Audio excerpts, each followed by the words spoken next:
तो चलिए इस वीडियो में हम आज बात करेंगे कि 10 क्लास का बीबीए ऑब्जेक्टिव क्वेश्चन लेकर आए हैं जो 2021 में यानी महत्वपूर्ण ऑब्जेक्टिव क्वेश्चन है जो एग्ज़ाम में आने वाला है या क्वेश्चन बैंक से रिलेटेड क्वेश्चन है। तो चलिए इस क्वेश्चन को हम स्टार्ट करते हैं। सबसे फर्स्ट क्वेश्चन हम देखेंगे कि फर्स्ट क्वेश्चन कह रहा है, क्वेश्चन नंबर 1 देखिए यहाँ पर रूट अंडर रूट है एक। तो देखिए सबसे पहले हम क्वेश्चन नंबर हम 1 को जानेंगे। सीरियली बाई सीरियली से हम लोग यानी कि हल करते क्वेश्चन के चलेंगे। तो देखिए जिसका यानी कि वर्गमूल निकल जाएगा, जैसे कि यहाँ पर देखिए हम एग्जाम्पल ले रहे हैं 4, जैसे कि 4 है, इसका देखिए वर्गमूल निकल जाएगा 2, तो ये परिमेय संख्या हो जाएगा। ये क्या हो जाएगा? परिमेय संख्या हो जाएगा। और जिसका यानी कि वर्गमूल नहीं निकलेगा वो अपरिमेय संख्या होगा। जैसे √2 है तो इसका तो वर्गमूल नहीं हो पाएगा, इसलिए क्या हो जाएगा? ये अपरिमेय संख्या। अगर यहीं पे 4 रहा था, अंडर रूट में 4 रहा था, तो इसका वर्गमूल तो 2 हो जाएगा, तो ये क्या हो जाता? परिमेय संख्या हो जाएगा। तो चलिए हम अब अगला क्वेश्चन देखते हैं। अगला क्वेश्चन क्या करें? क्वेश्चन नंबर 2 कह रहा है निम्नलिखित में कौन सा अपरिमेय संख्या है। तो सबसे पहले हम जानें कि अपरिमेय संख्या किससे कहते हैं। हम बता चुके हैं जिसका वर्गमूल नहीं निकल पाएगा यानी कि उसे अपरिमेय बोलेंगे, जिसका निकल जाएगा उसे परिमेय बोलेंगे। तो चलिए सबसे हम क्वेश्चन नंबर देखते हैं। फर्स्ट वाला देखिए, इसमें क्या दिया है? अंडर रूट 64 बटा में यानी कि 36 दिया है। तो 8 8 64, 8 हो जाएगा, 6 4 36 का तो वर्गमूल निकल गए थे, तो परिमेय हो जाएगा। पूछ रहे अपरिमेय, ये क्या है? अंडर रूट में 81 है तो 99 81, इसका भी वर्गमूल निकल जाएगा। अब क्वेश्चन नंबर ये देखते हैं डी, 7 से 49 और 33 के 9, ये भी परिमेय। इसका राइट आंसर हो जाएगा ऑप्शन सी। देखिए हम अब अगला क्वेश्चन देखते हैं। देखिए इसमें क्या बोल रहा है क्वेश्चन नंबर 3 में कि वृत्ताकार पथ पर धाव का एक ही स्थान से दौड़ना प्रारंभ करता है तो एक चक्कर लगाने में क्रमशः 1 घंटा, 3 घंटे, 5 घंटे समय लगते हैं, तो तीनों को प्रस्थान पर लौटने का समय। देखिए ऐसा भी क्वेश्चन आपके बिहार बोर्ड मैट्रिक 10 का एग्ज़ाम में मिलेगा। एग्ज़ाम में 100% यानी कि ये सब क्वेश्चन आएगा। तो देखिए क्वेश्चन आने के लिए सबसे सिंपल ट्रिक आप आजमा लीजिए। सबसे देखिए जितना देखिए संख्या रहता है उतना से बस आप गुना कर दीजिए। देखिए 3 गुने 5 तो 5 कितना हो जाएगा? 15। तो राइट आंसर हो जाएगा ऑप्शन डी। यानी कि देखिए कुछ यानी कि अपने से भी क्वेश्चन सोल्व होता है। तो देखिए क्वेश्चन इसी तरह से जितना भी क्वेश्चन यानी क्वेश्चन बैंक उठा कर देखिएगा आया होगा, इसी तरह से सब इस तरह से गुना कीजिएगा, सबका आंसर आ जाएगा। तो चलिए हम अगला देखते हैं। क्वेश्चन नंबर 4 की ओर चलते हैं हम। क्वेश्चन नंबर 4 कर रहा है, क्वेश्चन नंबर 4 कह रहा है, क्वेश्चन नंबर 4, 2 परिमेय संख्याओं के बीच कितनी परिमेय संख्या होती है। देखिए 2 परिमेय संख्या है। अब कोई भी 2 परिमेय संख्या हो सकता है, यानी कि 8 1 2 3 कोई भी हो सकता है। 2 परिमेय संख्या जब होगा यानी कि मान लीजिए 1 2, इसके बीच में कितनी परिमेय संख्या हो सकती है? गिने नहीं जा सकता है, इसलिए इसका करेक्ट आंसर हो जाएगा ऑप्शन डी। चलिए अगला हम क्वेश्चन देखते हैं, 5 नंबर क्वेश्चन देखते हैं। देखिए 5 नंबर क्वेश्चन में क्या बोल रहा है कि यदि बहुपद px x² - 2x + 5 के शून्य अंक ए बी हो तो ए बी का मान क्या होगा। देखिए ऐसा क्वेश्चन बिहार बोर्ड में आपको जरूर मिलेगा, किसी भी मॉडल सेट में मिलेगा। तो इसका सबसे आसान देखिए ट्रिक होता है। देखिए क्या कर रहे हैं, एक होता है इसका फार्मूला अल्फ़ा प्लस बीटा बराबर -b/a होता है, एक होता है इसका ऑप्शन। एक इसी का होता है जब अल्फ़ा इंटू बीटा बराबर होता है c/a होता है, c/a होता है। तो देखिए इसी फार्मूला पर हम निकालेंगे। देखिए यहाँ पर क्या है? गुना है, तो इसलिए अल्फ़ा इंटू बीटा बराबर क्या आ जाएगा? c/a। तो c के मान कितना दिया है? देखिए 5 है, तो हम यहाँ पर 5 रख देंगे। ए का मान देखिए 1 है तो बराबर 5। तो इसका करेक्ट आंसर हो जाएगा option number A right answer हो जाएगा। तो चलिए हम अगला इसी तरह से क्वेश्चन हम देखते हैं। देखिए जस्ट इसी पर क्वेश्चन है जो हम 5 नंबर बताएं, उसी तरह से 6 यानी क्वेश्चन आप बना सकते हैं। तो चलिए हम 6 नंबर भी क्वेश्चन बताते हैं। देखिए यहाँ पे कह रहा है यदि दीर्घात बहुपद Q x x square minus x plus 4 को शून्य अल्फ़ा और बीटा है तो अल्फ़ा प्लस बीटा का मान ज्ञात करें। तो इसमें देखिए यहाँ पर इंटू दिया था तो हम सी बाई ए लगाए थे फॉर्मूला। यहाँ पे इंटू था तो हम सी बाई ए, यहाँ पर प्लस दे रहा है तो प्लस का होता है माइनस बी बाई ए होता है। तो देखिए ये जो एक्स स्क्वायर होता है तो ये ए का मान होता है, बी होता है, बी का मान हो जाएगा -1 यानी कि 4 एक्स, और सी हो जाएगा जो औचर होता है 4। तो देखिए माइनस बी का मान कितना है, माइनस कितना है 1 है, तो माइनस माइनस क्या हो जाएगा प्लस यानी 1 हो जाएगा। और ए का मान कितना है 1 है तो 1 1 कट जाएगा तो सिंगल क्या बचेगा 1 बचेगा। तो ऑप्शन नंबर इसका राइट सी हो जाएगा। चलिए अब क्वेश्चन नंबर हम 7 देखते हैं। 7 नंबर क्वेश्चन देखिए हम चलते हैं 7 नंबर क्वेश्चन की ओर। 7 नंबर क्वेश्चन क्या कर रहे हैं देखिए यहाँ दीर्घात बहुपद के शून्यांकों की संख्या होती है। देखिए दीर्घात बहुपद यानी रैखिक बहुपद कहेगा, यानी कि रैखिक कहेगा तो ये यानी 1 हो जाएगा, द्विघात कहेगा तो 2 हो जाएगा, और त्रिघात कहेगा जब तो यानी कि 3 हो जाएगा। तो इसमें क्या कहते हैं द्विघात यानी कि कितने घात होगा 2 घात होगा। तो ऑप्शन नंबर ए इसका राइट आंसर हो जाएगा। चलिए अब अगला क्वेश्चन हम देखते हैं। Question number 8। क्वेश्चन नंबर 8 क्या कह रहा है कि अल्फ़ा इंटू बीटा दीर्घात बहुपद एक्स स्क्वायर एफ एक्स बराबर x square minus 5x plus 7 के मूल्य हो तो यानी कि इतना का मान ज्ञात करें। तो सबसे पहले हम क्या करेंगे, जब ऐसा क्वेश्चन दिया रहेगा तो देखिए क्वेश्चन नंबर 8 में क्या बोल रहा है कि यानी कि x square minus 5x plus 7 मूल हो। तो देखिए इसका हम एक सटीक आंसर देखिए निकालने का हम तरीके बता रहे हैं जो 100% यानी कि क्वेश्चन जो आप इस पे हल करेंगे वो राइट इसका आंसर होगा। तो देखिए सबसे पहले हम निकालेंगे इसका, देखिए इसका हम माने कि एलसीएम लेंगे तो देखिए हो जाएगा ऊपर में अल्फ़ा, इसका हम लेंगे तो हो जाएगा अल्फ़ा, देखिए यहाँ पर होगा, यहाँ पर हो जाएगा आपको alpha plus beta, alpha into beta, मैंने एलसीएम लेंगे तो हो जाएगा। तो देखिए तो सबसे पहले हम देखेंगे कि अल्फ़ा प्लस बीटा का मान होता है माइनस बी बाई में ये होता है, अब बाटा में अल्फ़ा इंटू बीटा होता है, अल्फ़ा इंटू सी बाई ए होता है, सी बाई ए। तो ए से ए कट गया तो क्या बचा माइनस बी बाटा में सी बचा।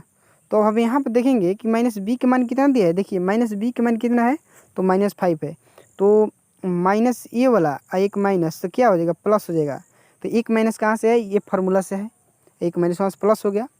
और सी का मान कितना है 7, सी का मान कितना है 7, तो यानी कि 5/7 इसका राइट आंसर हो जाएगा। इसका राइट आंसर होगा ऑप्शन बी। अब क्वेश्चन नंबर हम 9 देखेंगे। क्वेश्चन नंबर 9 निम्नलिखित में कौन बहुपद नहीं है, यानी कि ये कह रहा है कि बहुपद नहीं है। तो बहुपद यानी कौन नहीं है, देखिए बहुपद -7 है, ये बहुपद हो सकता है। वाई स्क्वायर ये भी बहुपद हो सकता है, ये भी बहुपद हो सकता है। बहुपद ये अंडर रूट में नहीं होगा। तो ख्याल रखिएगा किसी भी मॉडल सेट में या कहीं भी लोग ऑप्शन ए मार देते हैं -7, लेकिन इसका करेक्ट आंसर हो जाएगा ये ऑप्शन सी। तो चलिए हम अगला क्वेश्चन देखते हैं। क्वेश्चन नंबर हम 10 देखेंगे कि युग्म समीकरण 2x प्लस 3y बराबर 5, 4x प्लस 6y बराबर 9 इसका निकाय होगा। इसके देखिए सबसे पहले इसका हम देखिए निकालने का तरीका बताते हैं। क्वेश्चन नंबर दिया है मेरा 2x+3y बराबर 5। एक दिया है 4x+6y बराबर 9। तो देखिए हम a1/a2 पर निकाल रहे हैं। a1/a2 देखिए ए वाला हो जाएगा a1 का मान होगा, ये होगा a2 का मान, ये होगा b1 b2 c1 c2। इसी तरह से मान बिठा दिए। देखिए a1 a2 2 बटा में कितना है, 2 बटा में 4, 2 दूना के 4, 1/2। अब अगला देखेंगे b1/b2, b1/b2 कितना है 3 बटा में 6, 3 दूना 6, 1/2। अगला क्वेश्चन देंगे c1/c2, c1 का मान कितना है 5 है, इससे कितना है मान 9 है।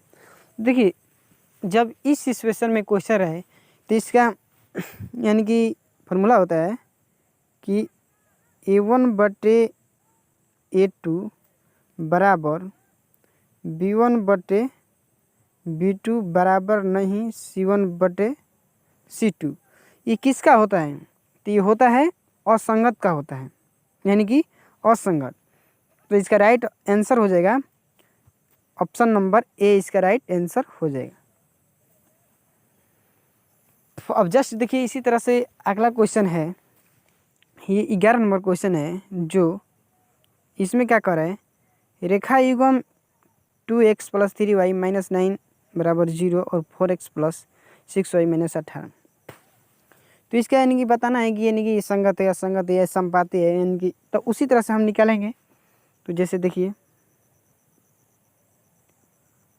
2x+3y - 9, यानी कि हम 0 को उस साइड करते हैं, बराबर में सीधा लिख देते हैं, बराबर में लिख दिए। अब दूसरा क्वेश्चन है 4x+6y बराबर 18। तो ये देखिए आपस में तो कट जाएगा, यानी कि 2 बटा में 4 और 3 बटा में 6 और 9 बटा में 18। जैसे कि 2 दूना 4, 1/2, 3 दूना 6, 1/2, 9 दूना 18, 1/2। तो इसका यानी कि जब तीनों इक्वेशन यानी कि बराबर आएगा, मतलब तीनों जो माने कि मान निकालेंगे, तो इसका फार्मूला होता है a1/a2 बराबर b1/b2 बराबर c1/c2। जब इस सिचुएशन में जब रहेगा तो इसको हम बोलेंगे संपाती। तो इसका राइट आंसर हो जाएगा ऑप्शन नंबर जो बी है, वो राइट आंसर हो जाएगा। अब देखते हैं हम क्वेश्चन नंबर 12 की ओर चलते हैं। द्विघात समीकरण 2x² - 4x+3 बराबर 0। तो विवेचक का मान होता है। देखिए विवेचक का मान निकालने के लिए सबसे पहले आपको फार्मूला याद होना चाहिए। सबसे पहले यहाँ पर फार्मूला होता है b² - 4ac। तो देखिए हम मान रखते हैं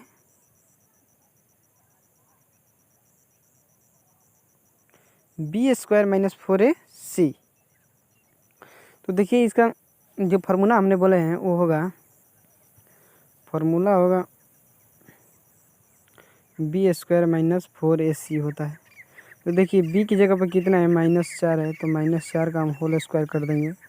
अब -4 a की जगह पर कितना है 2 है, और c की जगह पर 3 है, तो 4 चौका 16 हो जाएगा, और 4 दूना 8, 8 3 24, यानी कि 24। तो क्या हो जाएगा मेरा -8 हो जाएगा, -8 होगा सिंपली। इसका राइट आंसर हो जाएगा सी। देखिए हम अब अगले क्वेश्चन की ओर चलते हैं कि क्वेश्चन नंबर 13 है। द्विघात समीकरण x² + 2x - 3 के मूलों के योग का मान होगा। देखिए मूलों का योग पूछ रहा है। जब गुणनफल पूछता तो अल्फा इंटू बीटा लगाते, और जब योग पूछ रहा है तो यानी कि अल्फा प्लस हम बीटा लगाएंगे। अल्फा प्लस बीटा बराबर होता है -b/a होता है। तो -b का मान कितना दिया है, तो 2 दिया है, अब माइनस रहेगा, फार्मूला होगा तो माइनस हो जाएगा। ए का मान कितना दिया है, तो ए का मान देखिए वहाँ पर 1 है, जहाँ x² है यहाँ 1 होता है। तो देखिए 1 तो बराबर कितना हो जाएगा -2। तो ऑप्शन है इसका राइट आंसर हो जाएगा option number A. Question number 14 की ओर हम चलते हैं। निम्नलिखित में कौन द्विघात समीकरण है। देखिए द्विघात समीकरण का व्यापक यानी कि जो रूप होता है वो होता है x square plus b x plus c equal to 0। इस रूम में जब क्वेश्चन दिया रहे कहे कि दीर्घात समीकरण यानी कि पहचानने का नियम बताए तो इसी तरह से आप पहचान जाइए। इस रूम में यानी कि लिखा होना चाहिए, तो इस रूम में लिखा हुआ है तो क्वेश्चन नंबर कितना है, तो इसका राइट ऑप्शन बी हो जाएगा। चलिए हम अगले क्वेश्चन की ओर बढ़ते हैं। Question number 15। क्वेश्चन नंबर 15 है कि दीर्घात समीकरण P x 2x plus 3y minus 4 बराबर 0 के सूल्यांक अल्फ़ा तथा बीटा, तो अल्फ़ा प्लस बीटा का मान होगा। देखिए अल्फ़ा प्लस बीटा ये बहुत इंपॉर्टेंट है, एग्ज़ाम में इससे अधिकतर क्वेश्चन पूछे जाते हैं। Alpha plus beta minus b y में कितना होता है ए, तो हम बता चुके हैं। जो 2x है ए का मान है, 3y है तो बी का मान है, -4 है तो सी का मान है। तो देखिए माइनस बी का मान कितना है 3 है तो -3 हो जाएगा। ए का मान कितना है 2, तो यानी हो जाएगा 3 -3 बटा में √2। देखिए इसका ऑप्शन क्या है, इसमें दिया है 2 दिया है तो ये ऑप्शन नहीं होगा क्योंकि -3/2 है, तो ऑप्शन इसका डी हो जाएगा। चलिए हम अगले क्वेश्चन की ओर बढ़ते हैं। क्वेश्चन नंबर 16 देखिए कह रहे हैं 16 कह रहे हैं कि 4, 10, 16, 22, 18 का शार्प अंतर क्या होगा। देखिए शार्प अंतर निकालने के लिए सबसे इसका फॉर्मूला होता है डी बराबर होता है T2 minus T1। T2 minus T1 होता है, तो T2 मान कौन होगा। देखिए फर्स्ट वाला होता है T1 होता है, सेकेंड वाला T2 होता है, T3 इसी तरह से बढ़ते चला जाएगा। तो देखिए T2 की जगह पर कितना है 10 माइनस T1 की जगह पर कितना है 4, तो बराबर कितना हो जाएगा 6। इसका राइट आंसर हो जाएगा ऑप्शन बी। अगले क्वेश्चन की ओर हम बढ़ते हैं। क्वेश्चन नंबर 17 की ओर हम बढ़ते हैं। करें जब एपी के प्रथम पद दो तथा सार्वभौमत्व डी होते एपी के 3 प्रथम पद लिखे। देखिए एपी का व्यापक जो रूप होता है वो होता है, एपी का व्यापक होता है ए होता है ए प्लस डी होता है ए प्लस 2d होता है। तो हम इसको देखेंगे कि प्रथम पद, प्रथम यानी कि पहला ए बराबर 2, सार्वभौमत्व डी 3 दिया है तो हम इसी मान पर रख देंगे। ए का मान कितना है 2 रख देंगे, 2 + 3 और 2 + 2 × 3 यानी कि 2 हो जाएगा, 3 × 2 = 5 हो जाएगा, 3 × 2 = 6, 6 × 2 = 8 हो जाएगा। देखिए ये ऑप्शन किस में है, तो ऑप्शन बी में है। इसका राइट आंसर ऑप्शन बी हो जाएगा। चलिए हम अब अगले क्वेश्चन की ओर चलते हैं। कह रहे हैं कि दो समरूप त्रिभुज की भुजाओं 4:9 के में है तो इन त्रिभुज का क्षेत्रफल निकालें। देखिए क्षेत्रफल, देखिए इसमें एक ट्रिक मैं बताऊंगा, जो ट्रिक आपको 100% यानी कि 100% में 100% यानी कि काम करेगा। इस तरह के क्वेश्चन यानी कि जहाँ भी आप देखिए मॉडल सेट में इस तरह का ट्रिक आजमा के देखिएगा। तो सबसे पहले देखिए जब त्रिभुज का क्षेत्रफल पूछेगा तो क्षेत्रफल में आपको स्क्वायर कर देना है, और जब देखिए क्षेत्रफल पूछ रहा है तो क्षेत्रफल में आप स्क्वायर कर दीजिए। तो देखिए क्या करें, 4 का है ना, तो 4 के स्क्वायर कीजिए, 4 के 16 अनुपात लगा दीजिए। उसी तरह से 99 81 यानी कि 99 81 हो जाएगा। यानी ऑप्शन नंबर सी। इसी तरह से ट्रिक आजमा के देखिएगा। तो चलिए हम क्वेश्चन अगले की ओर बढ़ते हैं। कह रहा है इसमें सभी समबाहु त्रिभुज होते हैं, सभी समबाहु त्रिभुज होते हैं। तो देखिए सभी समबाहु त्रिभुज आपस में क्या होते हैं, आमने सामने की भुजा जो होता है वो बराबर होता है, यानी कि इसका मान कुछ होगा, इसका मान कुछ, इसका मान कुछ नहीं होगा, इसका मान 30, इसका मान 30, माने जो भी इसका मान दिया है सब आमने सामने का भुजा बराबर होता है। तो सभी समबाहु त्रिभुज क्या होते हैं, तो समरूप होते हैं। राइट आंसर ए हो जाएगा। तो हम अब अगले क्वेश्चन की ओर बढ़ते हैं। देखते हैं यहाँ पर कह रहे हैं कि दो समकोणिक त्रिभुज में उनके संगत भुजाओं का अनुपात सदैव समान रहता है। किसने कहा, तो देखिए यानी कि आप लोग पढ़े होंगे थेल्सपर में। सबसे पहले आप इस तरह से त्रिभुज बना लीजिए। देखिए इसमें क्या कर रहे हैं, दो समकोणी भुजा माने उनका सदैव अनुपात रहता है। तो देखिए आमने सामने का जब कह रहा है यानी कि ये बराबर होगा, तो ये किस में पढ़ना है, थेल्सपर में। इसका राइट आंसर हो जाएगा ऑप्शन सी। अगले क्वेश्चन की ओर हम बढ़ते हैं।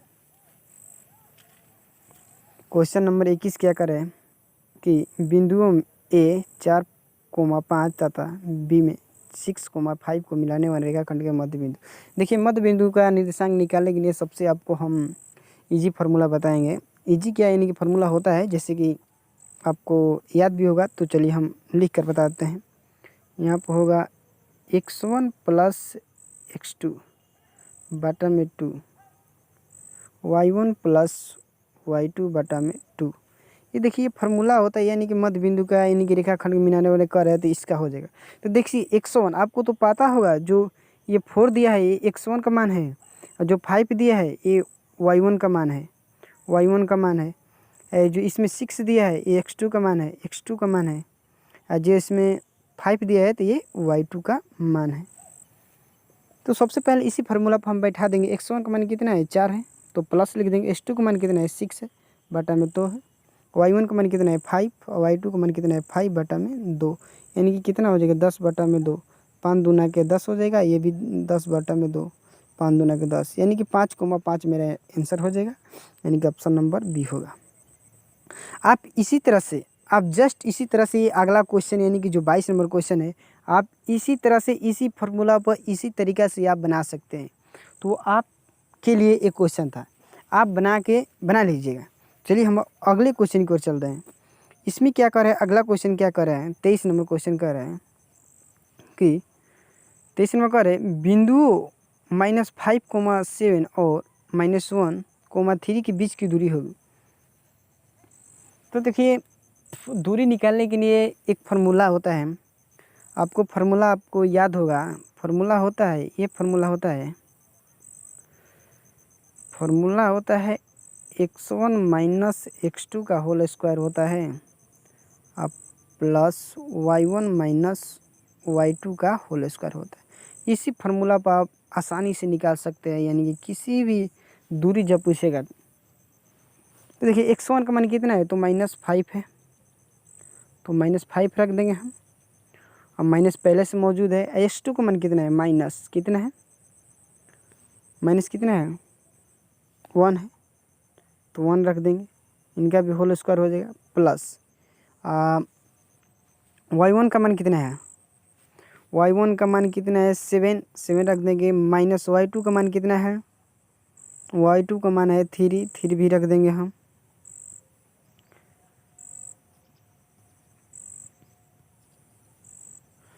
अब इस तरीके से आप यहाँ से निकाल सकते हैं।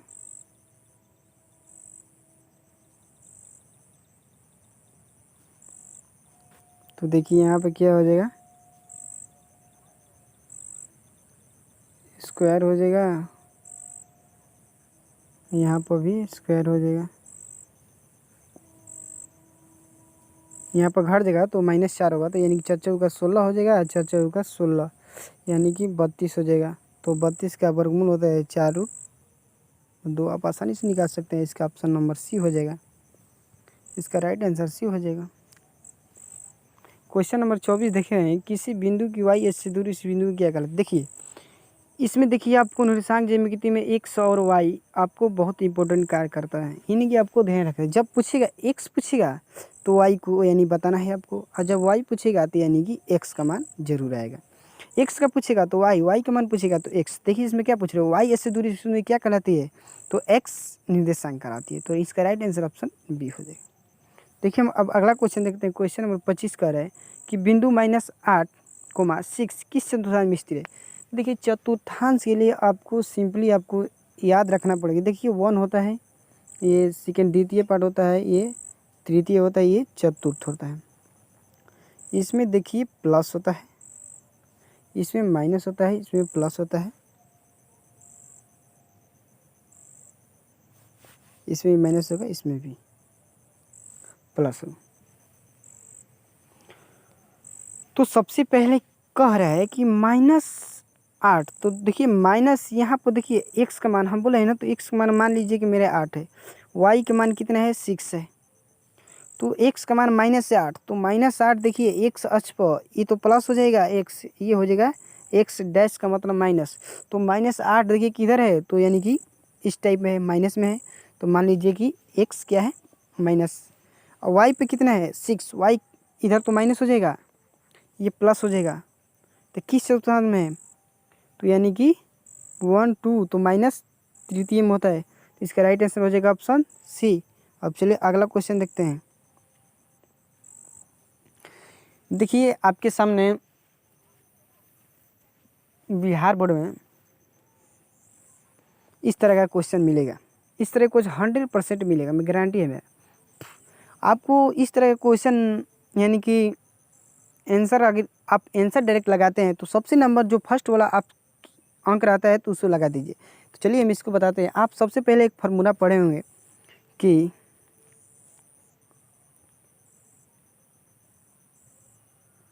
साइन 90 माइनस थीटा बराबर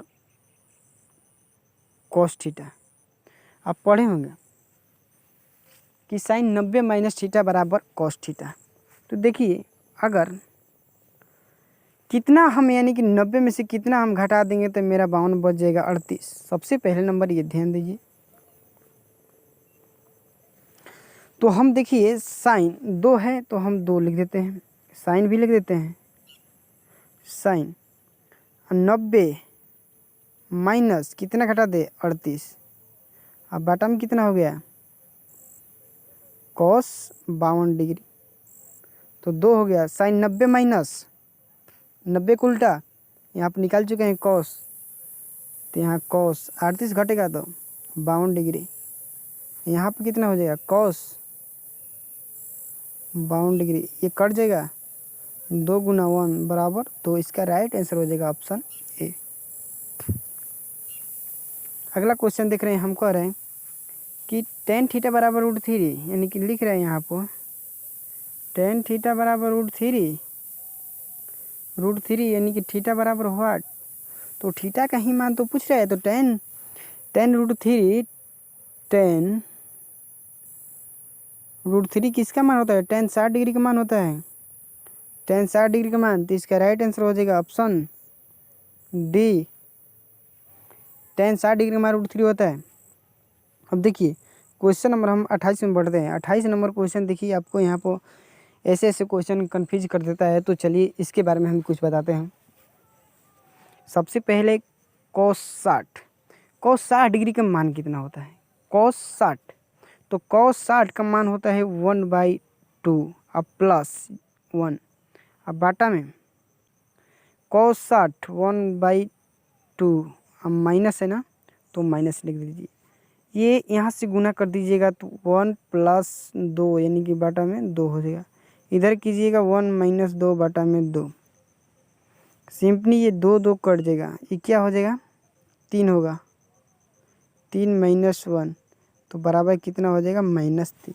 इस तरह से आप आसानी से ऐसे क्वेश्चन निकाल सकते थे। इसका राइट आंसर हो जाएगा ऑप्शन नंबर बी। चलिए हम क्वेश्चन नंबर 29 देखते हैं कि tan 60 का मान कितना होता है। अभी तो हम बताए हैं tan 60 का मान √3 होता है। ये आपको फार्मूला याद रखना पड़ेगा, इसी से आपको 5 नंबर यानी कि 5 नंबर मैट्रिक एग्जाम में फिक्स है। तो क्वेश्चन नंबर हम देखते हैं 30। क्वेश्चन नंबर हम 30 देखते हैं।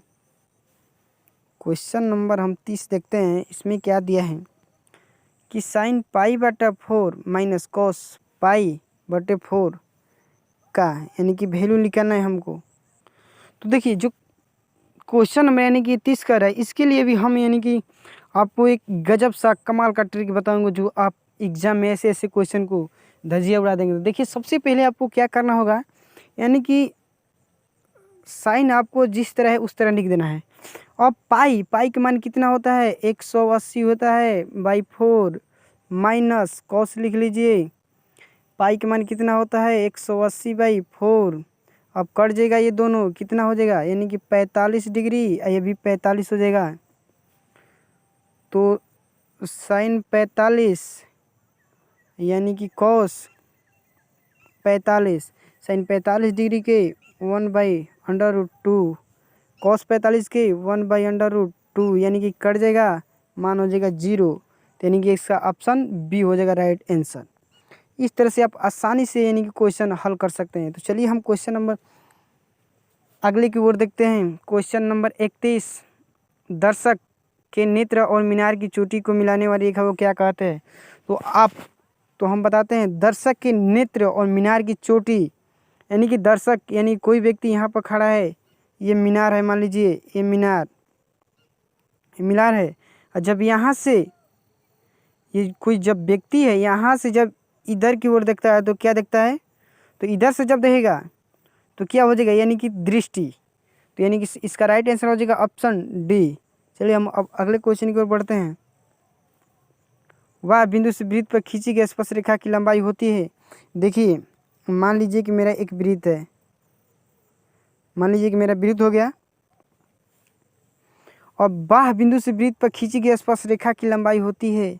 मान लीजिए कि मेरा यहाँ पर कोई भी बिंदु हो गया, यहाँ से जब हम कोई भी स्पर्श रेखा यानी कि स्पर्श रेखा हम खींचेंगे यहाँ से यहाँ तक, तो मेरा जब इसका मान लीजिए मेरा ये पी हो गया, क्यू हो गया, ये आर हो गया, मान लीजिए एक तरफ से। तो यहाँ पर देखिए जब मेरा ए भी 4 होगा तो ये भी 4 होगा, ए 8 होगा तो ये भी 8 होगा। तो यानी क्या होता है, जब ये जितना मान रहेगा उतना ये इसका भी मान होगा। तो इसका राइट आंसर हो जाएगा ऑप्शन बी, यानी कि बाह्य बिंदु से वृत्त पर खींची गई रेखा की लंबाई क्या होती है, समान होती है।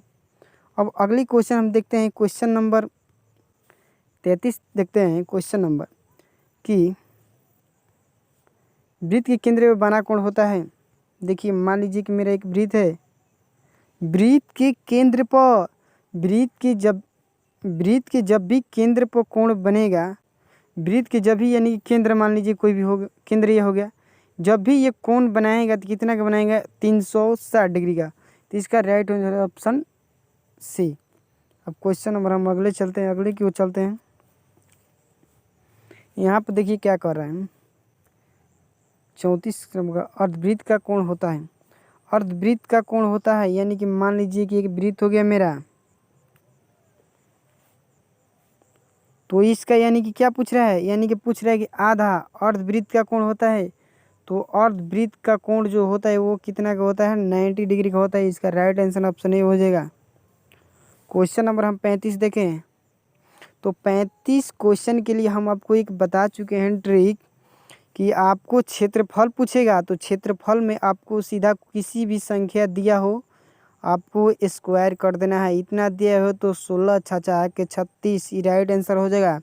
और जब आपको त्रिज्या पूछेगा तो यानी कि आपको उससे घटा देना है, यानी कि स्क्वायर कम कर देना है। जैसे कि 4 है तो 2 दूना के 4 अनुपात उसी तरह लिख देना है, 3 के 9 यानी कि 2:3। इसका राइट आंसर हो जाएगा ऑप्शन बी। अगर आपको वीडियो वगैरह अच्छा लगा और क्वेश्चन समझ में आए तो चैनल को ज़रूर सब्सक्राइब कीजिएगा। और इससे भी धांसू क्वेश्चन या स्टूडेंट फ्रेंड्स या जो भी एनसीईआरटी का क्वेश्चन पूछना चाहते हैं तो नीचे व्हाट्सएप नंबर दिए हैं उस पर पूछ सकते हैं। ऐसे भी मैंने कि क्वेश्चन अच्छा लेकर आएंगे। ये तो बस टेलर था। तो चलिए हम मिलते हैं नेक्स्ट वीडियो में।